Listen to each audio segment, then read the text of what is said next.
오늘 아침 우리에게 주시는 하나님의 말씀을 봉독하겠습니다. 신약 성경 요한복음 9장 1절로 12절 말씀 되겠습니다. 신약 성경 160면입니다. 신약 성경 160면 요한복음 9장 1절부터 봉독하게 됩니다. 이 계시의 말씀을 봉독할 때 다 함께 하나님의 음성을 들으실 수 있기를 바랍니다. 예수께서 길 가실 때에 날 때부터 맹인된 사람을 보신지라.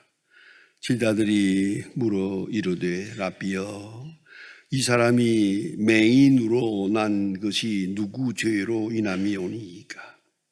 자기 오니이까 그 부모 오니이까? 예수께서 대답하시되 이 사람이라.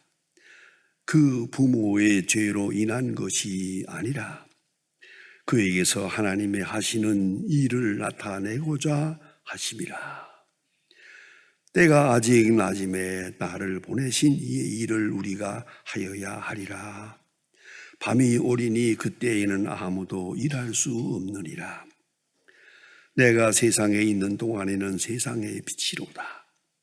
이 말씀을 하시고 땅에 침을 뱉어 진흙을 이겨 그의 눈에 바르시고 이르시되 실로암 못에 가서 씻으라. 실로암은 번역하면 보내심을 받았다는 뜻이라. 이에 가서 씻고 밝은 눈으로 왔더라.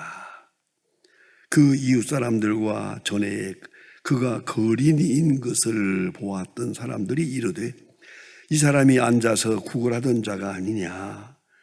어떤 사람은 그 사람이라 하며 어떤 사람은 아니라 그와 비슷하다 하거늘 자기 말은 내가 그라 하니 그들이 묻되 그러면 내 눈이 어떻게 떠졌느냐. 대답하되 예수라 하는 그 사람이 진흙을 이겨 내 눈에 바르고 나더러 실로암에 가서 씻으라 하기에 가서 씻었더니 보게 되었노라. 그들이 이르되 그가 어디 있느냐. 이르되 알지 못하노라 하니라. 아멘. 일반적으로 알기에 유대인들의 특징 중에 하나는 세상을 매우 낙관적 관점에서 본다는 것입니다. 유대인들은 유월절을 당하면은 온 국민이 모여서 찬송을 부릅니다. 똑같은 찬송을 계속 부릅니다. 그 찬송의 가사는 이렇습니다. 아니마민입니다. 아니마민, 아니마민, 아니마민. 이 찬송을 계속 부릅니다. 아니마민이라는 말은 히브리 말로 나는 믿는다 하는 뜻입니다. 이 노래는 아우슈비츠 감옥에서 작사, 작곡된 노래입니다. 600만 명이나 되는 사람이 억울하게 희생되는 그 엄청난 순환 속에서 생겨난 신앙 고백입니다. 나는 믿노라, 나는 믿노라. 우리는 구세주가 오실 것을 확실히 믿는다. 다만 구세주가 나타나는 것이 조금 늦어질 따름이다. 구세주가 나타나는 것이 조금 늦어질 따름이다. 그러나 확실하게 구세주는 나타난다. 하나님은 우리와 함께 하신다 하는 신앙 고백을 그들은 찬송으로 부르고 있습니다. 폴 틸리히의 유명한 Dynamics of Faith라고 하는 책에서 가장 유명한 말을 합니다. 불확실성을 은혜로 받아들이는 믿음의 요소가 용기다. 우리 이성을 가진 사람들, 이 부족한 사람들이 볼 때는 하나님이 하시는 일이 확실하지 않아요. 불확실해요. 어딘가 모르게 내 마음에 안 들어. 그런 불확실성으로 가득합니다만은 그것을 은혜로 받아들일 때, 그런 믿음을 가질 때 불확실성을 은혜로 받아들이고 믿음을 가질 때 거기에 용기, 신앙적 삶의 용기가 솟아나는 것이다 라고 말하고 있습니다. 데이비드 시멘즈라고 하는 신학자의 말이 있습니다. 사탄이 인간에게 주는 가장 치명적인 무기는 심리학적 무기라고 합니다. 그 중에 가장 심각한 것은 바로 낮은 자존심입니다. Low self-esteem, low self-esteem, 자기 낮은 자존심, 이게 뭡니까? 네 가지로 그런 영역을 말합니다. 하나는 자기 재능에 대해서 나는 재능이 없다. 발굴해야 되는 거예요. 재능은 일을 해야 되는 거예요. 아니 모험도 해야 재능이 생기는 거예요. 그런데 앉아가지고 나는 재능이 없다, 나는 무능하다 스스로 평가합니다. 나는 미래가 없다. 이래 생각해도 저래 생각해도 내게는 미래가 없다. 이게 바로 낮은 자기 스스로를 파멸하는 자존심이에요. 그런가 하면 대인관계에서도 나는 모든 사람으로부터 소외되고 있다. 나를 반기는 사람은 아무도 없다. 이것이 불신앙이란 말이에요.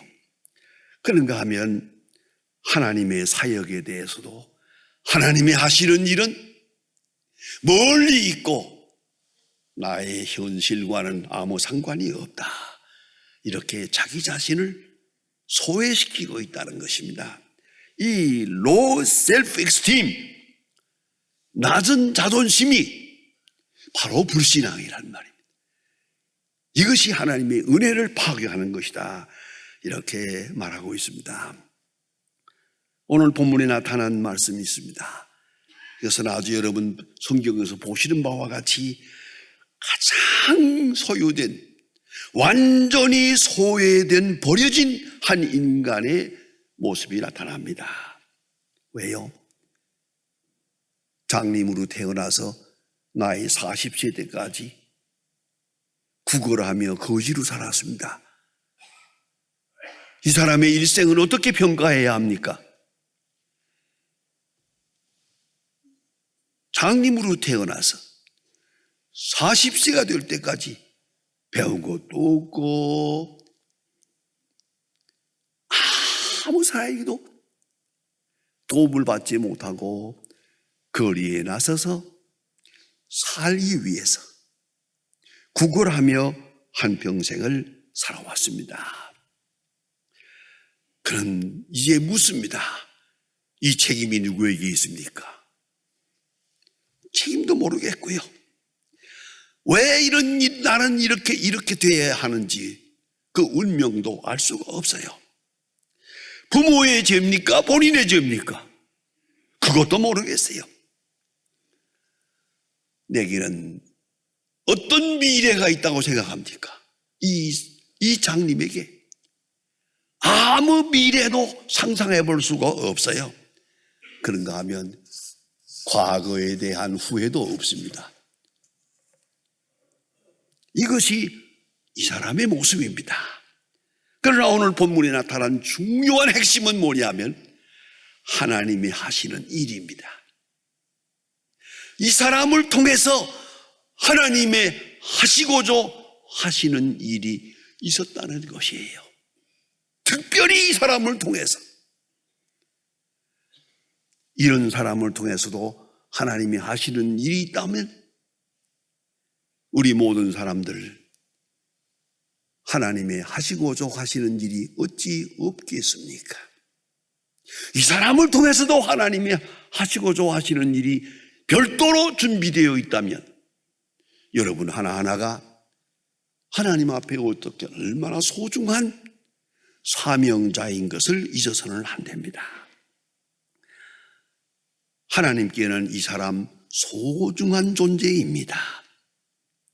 하나님이 하시고자 하시는 큰 경륜 속에, 하나님의 고귀한 구속의 역사와 그 목적 속에 이 사람은 소중하게 쓰여지는 존재입니다. 이 모순되고 알 수 없는 고난 속에서도 그는 하나님 앞에 쓰여지는 귀한 존재임을 오늘까지 모르고 살아왔습니다. 여러분, 버려진 시간, 헛된 사건, 아무 의미 없는 것 같은 이런 사건 속에 하나님의 역사는 별도로 준비된 바가 있었습니다. 이 사람은 이 많은 고통 속에서 고민하며 살았습니다. 나는 왜 이래야 하나? 나는 왜 이렇게 특별하게 불행하게 살아야 하나?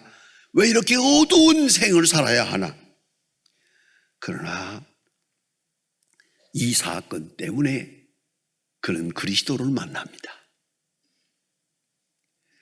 그렇게 찾아가서 만난 것도 아닙니다. 길거리에서 구걸하다가 예수님이 이 사람을 만난 겁니다. 이 사람을 찾아주시는 겁니다. 이 고난의 역사가 그리스도를 만나는 계기가 됩니다. 개인적으로 만나는, 특별하게 만나는 계기가 됩니다. 은총적 계기가 마련됩니다. 어쩌면 이 고난 때문에 그리스도를 만나고 그리스도를 만날 만한 믿음이, 마음가짐이 준비되었다고 생각합니다. 다른 모든 사람들은 예수님을 랍비로 보고 있습니다. 그러나 이 사람에게 나타난 예수 그리스도는 하나님의 아들됨을 계시하시는 사건으로 이 사람의 만남의 관계가 쓰여지게 됩니다. 하나님이 하시는 일, 구원하고자 하시는 그 놀라운 역사가 이 사람을 통해서 이루어집니다. 하나님이 하시는 일은 철학적 이론에 의한 것도 아니고 도덕적 난제도 아닙니다. 율법적 관계도 아닙니다. 또한 특별히 중요한 것은 이 사람의 과거의 문제를 묻지 않습니다. 이 고난 속에서 새로운 미래, New Opportunity가 이루어집니다. 새로운 의미의 창조적 생이 전개됩니다. 이 사람의 생은 계시적 사건으로 큰 섭리 속에 신비로운 하나님의 역사로 나타나게 됩니다. 그리고 오늘 성경에 기록되고 있지 않습니까? 하나님이 하시는 일, 하나님이 하시는 일, 이건 신비로운 겁니다. 하나님만이 하시는 거겠죠. 그러나 중요한 것은 이 사람과 예수님이 만나게 됩니다. 만나는 사건 속에서 꼭 필요한 것이 있었습니다. 그것이 바로 믿음입니다. 오늘 이 성경에 나타난 이 이야기 가운데 보면 믿음이 좀 더 다른 의미로 신비롭게 설명되고 있습니다. 하나님이 하시고자 하시는 일을 나타내기 위해서 이 사람과 예수님이 만납니다. 그런데 예수님께서는 이 사람에게 좀 이상하게 하셨습니다. 아무리 봐도 좀 이상합니다. 손으로 눈을 만지던가 그렇게 할 것이지 어쩌자고 침을 땅에다 뱉어가지고 침을 이겨가지고 흙을 이겨가지고 이건 눈에다 발라서요. 아니 장님의 눈은 눈이 아닙니까? 눈이 얼마나 아프겠어요? 예? 아니 이 먼지만 들어가도 아픈데 진흙을 이겨가지고 눈에다 발라놓은 이게 말이 됩니까? 난 이 장님이 이 자리에서 가만히 서 있었다는 자체가 훌륭해요. 나 같으면 이게 도대체 이 사람을 뭘로 알고 안 그렇습니까? 이렇게 이상한 짓을 했어요. 예수님께서 이상하게 땅을 집에다 뱉어서 진흙을 이겨서 눈에다 발랐어요. 여러분 왜 이 말씀 드린지 아십니까? 하나님의 일은 이상할 때가 좀 있어요. 내 뜻대로가 아니고 내 상식도 아니에요. 좀 이상한 방법으로 인도할 때가 있어요. 이상한 방법으로 하나님의 역사는 나타날 때가 있거든요. 그걸 잘 참아야 돼요. 잘 참고 견뎌야 됩니다. 그걸 아셔야 됩니다. 예? 나는 늘 생각합니다. 내가 목사가 된 그 경로가 어디서 왔을까? 여러 가지 생각합니다만은 제가 1950년에 6.25 일어나는 바로 그 시간에 모라스 광산에 가서 8개월 동안 죽을 고생을 했어요. 왜 그 고생을 해야 하나? 왜 내게 이런 일이 있어야 하나? 그것은 아무도 모릅니다. 그때는 그랬어요. 왜 나만 이래야 합니까? 나만 왜 이렇게 고생을 해야 합니까? 내가 여기서 이렇게 죽을 것 같은데. 그러나 그 사건은 그냥 흘려보낸 일이 아니었어요. 그 때문에 목사가 되고 그 때문에 여러분 앞에 섰습니다. 이걸 잊지 말아야 합니다. 우리가 때때로 상식에 어긋나는 고난을 당할 때가 있고 상식에 어긋나는 손해를 볼 때가 있어요. 말도 안 되는 일, 내가 피해를 볼 때가 있고 시련을 당할 때가 있거든요. 그러나 다시 말합니다. 이런 불확실한 가운데 내가 이해할 수 없는 불확실성에 있는 은총을 믿을 수 있어야 그것이 삶의 용기가 되는 것이란 말입니다. 이 사람에게 진흙을 눌리에 발라서 이렇게 해놓고 예수님 말씀합니다. 실로암에 가서 씻어라. 여러분 생각해 보세요. 이것 순종할 수 있는 얘기입니까? 아니, 눈을 치료하려면 당장 눈을 떠라 이래야지. 왜 또 실로암까지 가라는 겁니까? 실로암이 상당히 먼 거리입니다. 그리고 이 장님으로서 이렇게 집행일을 짓고 어정어정 간다면 3시간 걸려야 갈 수 있는 거예요. 이 사람이 3시간 동안 실로암까지 집행일을 짚으면서 혼자서 가면서 무슨 생각을 했을까? 여러분 한번 생각해 보세요. 전 그렇게 생각해 봐요. 일진사납다 그랬을 거야. 내가 이거 뭐 하고 있는 일이야 지금? 내가 지금 뭘 하고 있는 짓이야 이게 지금? 아니 실로암이 이게 무슨 그 물로 씻는다고 해서 무슨 일이 생길 거야 도대체가. 어쨌든 예수님이 말씀하셨어요. 누군지 모르지만 그분이 말씀하셨어요. 실로암에 가서 씻어라. 실로암까지 가야 돼요. 집행일을 짓고 어정어정 거기까지 가는 그 사람의 심정을 한번 생각해 보세요.